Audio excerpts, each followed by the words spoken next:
Chapter 15, Called by the King. It was January 25th, 1823, before Adoniram was issued a permit to return to Rangoon, where he had also been given permission to build a koyong. He started making plans. He would return to Rangoon and check up on the state of the new church and build the kyong while he waited for Anne to return from the United States. The two of them would then move to Ava. By now, Adoniram had made many friends in Ava and had a good grasp of the inner workings of the government. Both of these things convinced him that one day he would have the opportunity to openly preach the gospel in the royal city. Jonathan Price would stay on in Ava while Adoniram was away. When he finally got back to Rangoon, Adoniram found some things to be encouraged about, and other things that were disheartening. Ma Menley, the first woman convert, had died. Many of the homes of the other converts had been burned down, or the people had been driven out of their neighborhoods in retaliation for becoming Christians. Adoniram did what he could to help these new believers. He also continued his translation work and made plans to build the kyong. All the while, he waited for news of Anne. Finally, much to his relief, Adoniram received word that Anne was sailing back to Rangoon, and he would expect her to arrive sometime in December. Accompanying her on the voyage were two new missionaries, Jonathan and Deborah Wade. Adoniram could hardly wait. He had missed his wife so much, and he looked forward to having her at his side again. He was also delighted that the Wades were coming. The timing was perfect. Since he had decided to move to Ava with Anne, the Wades would be able to work alongside the Hughes in Rangoon. Sure enough, right on schedule, Anne and the Wades arrived safely in Rangoon. After giving Jonathan and Deborah Wade several days of orientation to the work of the mission and life in Burma, Adoniram and Anne set out for Ava. The trip upriver against the current was particularly slow, but that did not matter to Adoniram and Anne. They had so much to catch up on. Anne had news from his family. Adoniram's father had resigned his position as a congregational church pastor and had become a Baptist. His younger brother, Elnathan, was a prominent government surgeon, and he had insisted that Anne return to Burma with the small table and rocking chair he had bought for her. Anne also showed her husband a copy of a book called An Account of the American Baptist Mission to the Burman Empire. Anne had written it herself, and the book had become published in the United States. Adoniram was greatly impressed. His wife had done a masterful job with the writing.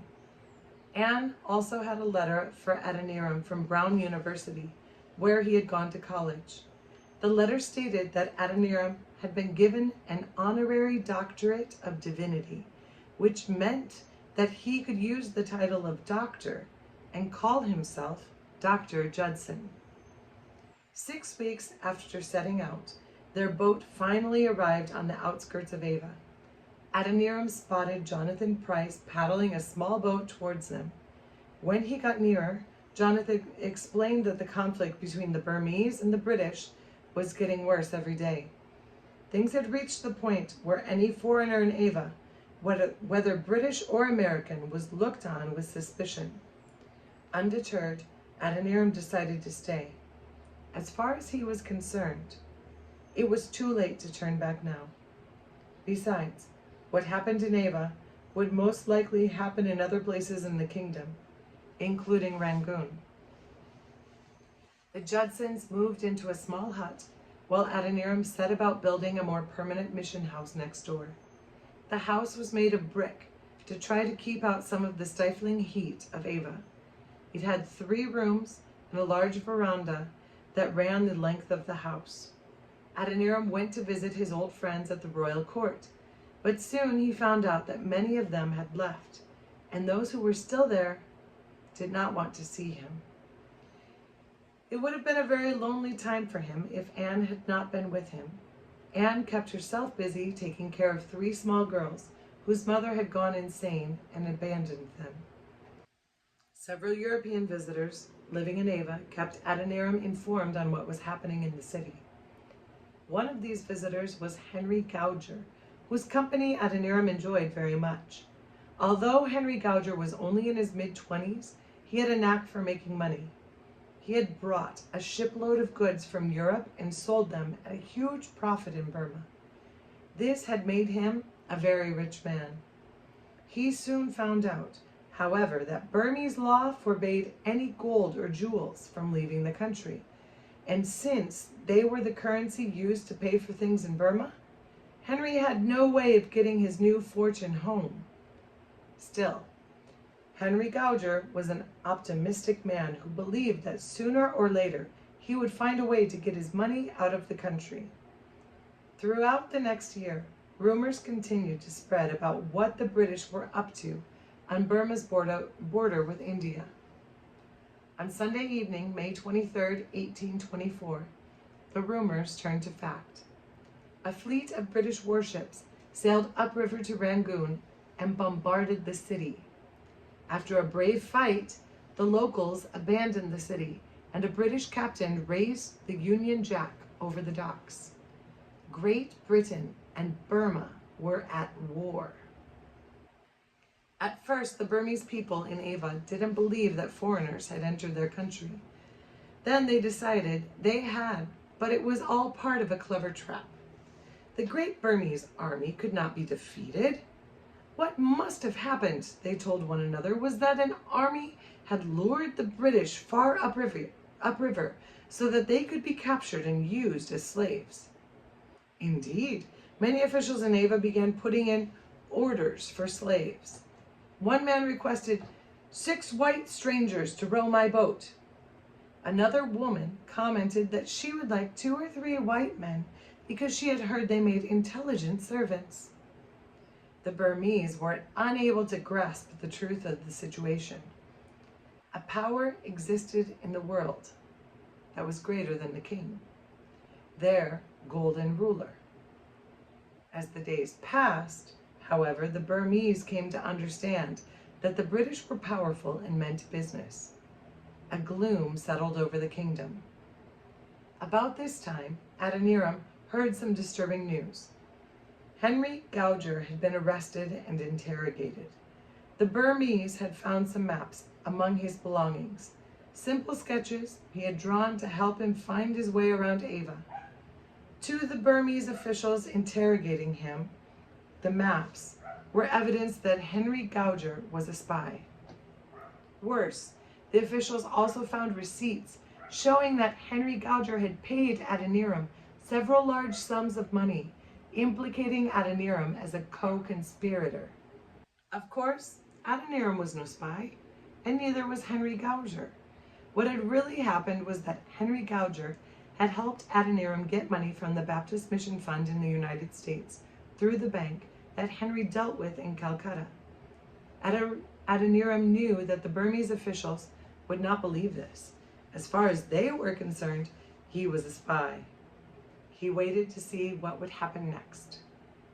On Tuesday, June 8, 1824, Adoniram and Anne were just about to sit down to dinner together when the door to their house burst open and 12 Burmese men surged inside. Adoniram put down the bowl of curry he was carrying to the table and stepped forward. "What is it you want?" he asked, glancing around quickly to make sure Anne stayed behind him. A man carrying a large black book glared at him. Like the 11 other men, he had a spot the size of a silver dollar tattooed on each cheek. Adoniram realized grimly that the distinctive mark on the faces of these men meant only one thing. The men were the dreaded spotted faces, criminals who should have died for their crimes, but who were spared to become the executioners and thugs who ran Burma's prisons. Many of the spotted faces also had their crimes tattooed on their foreheads or chests. The spots on their cheeks made it impossible for them to escape from the hell they created for themselves and their prisoners. "We've come for the teacher," snarled the man with the book. "That's me," replied Adoniram, marveling at how calm he managed to sound. "You are called by the king," said the man. Fear gripped Adoniram. Be called by the king was the Burmese way of placing a person under arrest. Immediately, the group of spotted faces pounced on Adoniram and punched him to the ground. Adoniram felt a thin cord being wrapped around his arms above his elbows, and then yanked tight. He let out a gasp of pain as the cord ripped through his skin. He felt blood seep through his shirt sleeve. Anne sprang forward. "Stop," she begged. "Don't hurt him. I will give you money." Adoniram groaned at what he heard next. "Take her too," barked the chief spotted face. "She is foreigner also." Adoniram struggled to his knees. "Don't take her unless her name is written in the book," he pleaded, fearing Anne would not survive more than a few nights in a Burmese prison, especially since she had just found out she was pregnant again. The spotted face grunted and turned his attention back to Adoniram. With a final twist of the cord, he ordered him dragged outside and off to the courthouse. As Adoniram stumbled out the door, he could hear Anne crying behind him. The pain of the cords biting into his skin was excruciating for Adoniram, but nothing like the pain he felt inside at having to leave Anne all alone without protection. Half walking, half dragged, Adoniram arrived at the courthouse, where the governor of Ava stood waiting for him. He had no trial, no opportunity to ask why he was there, only a verdict. "Guilty," declared the governor. "Send him to Let Mayun." Let Mayun meant the death prison. It had the reputation of being the most vicious prison in Burma, and as he rumbled along in the cart toward the prison, Adoniram wondered how he would survive there. The head spotted face of the prison stood waiting for Adoniram at the gate. "Welcome, my son," he said, his malicious smile revealing a row of broken yellow teeth. Adoniram cringed as he noticed the words tattooed on the man's bare chest. "Lu That, murderer." "We are one big happy family in here," he continued. "Everyone calls me Afi." Adoniram tried to nod, but Afi meant father, and he could think of no one on earth less like a father than this man. "Come with me. I have a surprise for you," said Afi, pulling Adoniram out of the wagon. He then commanded a spotted face with his ears cut off to take him to a huge block of granite in the center of the prison yard. There, Adoniram had 3 pairs of fetters riveted closed around his ankles. "Try to walk now," laughed Afi, "and see how far you get." Adoniram obediently stood and took a step. The fetters pulled at his ankles, causing him to fall flat on his face in the dust. The courtyard erupted in laughter. "Take him to his cell," ordered Afi, when he finally stopped laughing. Adoniram found himself being dragged again, this time down a musty corridor until he was finally dumped in a windowless cell. After the door closed behind him, Adoniram twisted the fetters so that they did not cut into his skin. He then looked around the cell. His eyes had not yet adjusted to the darkness, but he could sense other prisoners in the room. He could smell them too. The stench of human waste and rotting flesh was overpowering. Finally, he began to make out some shapes in the darkness, and then the shapes slowly became the outlines of people he knew. Henry Gouger was lying against the far wall, and the Scottish sea captain he had once met, Captain Laird, was slumped over in the corner. Neither man spoke. Others were in the room too, about 50 people in all, mainly men, but a few women. They were all spread around on the teakwood floor of the cell. Some of the other prisoners groaned softly, and one or two mumbled Buddhist prayers. As the tiny amount of light filtered into the cell from the outside gave way to darkness, Adoniram wondered what night would be like in the cell. It turned out to be worse than anything he could have imagined. About an hour after Adoniram was dumped in the cell, the door creaked open again, and Dr. Price was thrown inside. Affy and two other spotted faces followed him in. Adoniram watched in horror as they lowered a bamboo pole from the ceiling and hooked each prisoner's fetters to it. Then they hoisted the pole in the air until it was 4 feet off the ground. Adoniram lay with the others, half hanging from the pole. His feet were 4 feet in the air, with only his shoulders and head touching the floor. Affy chuckled to himself. "That will keep you all safe for the night," he said as he lit the oil lamp in the middle of the room. "Sleep well, my children." With that, he turned and marched out of the cell. One of the other spotted faces slammed the door shut behind him and locked it. Now that the prisoners were sure they were alone, they whispered to each other long into the night. The Burmese man to the right of Henry Gouger told them how he had seen foreigners being tortured and beaten to death. Adoniram learned from Henry Gouger that he had spent 2 weeks in stocks before being thrown into the cell, and that King Bagida had declared all foreigners to be spies. It seemed only a matter of time before they would all be dead. After a few hours in the wretched cell, Adoniram began to hope that death would come quickly. Finally, the cell fell silent except for an occasional groan and the rustling of rats as they scurried between the rows of dangling prisoners. Adoniram tried not to think about what might be happening at home. Had Anne been arrested? Was she strung up in some other cell right now? And what about the New Testament he had just finished translating? It was in a drawer of his desk. It would surely be burned, probably along with the whole house. Slowly, Adoniram's thoughts became as hopeless as the human misery around him. He wondered whether all his efforts in Burma had been for nothing. The following day went much as Adoniram had expected it would.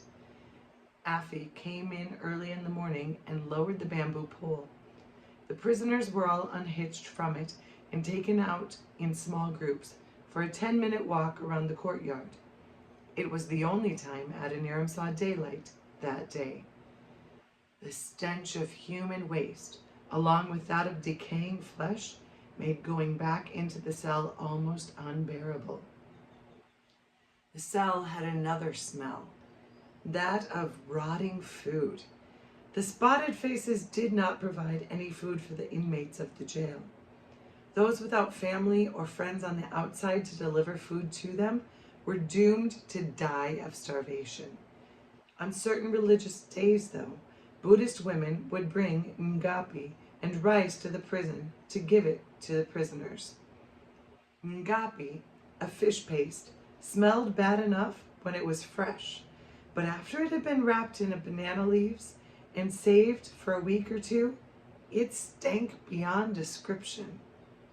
Many prisoners kept a stack of leaves smeared with ngapi stacked against the cell wall, though Adoniram could not believe they ate it without gagging. It was 2 days before Anne came to visit him.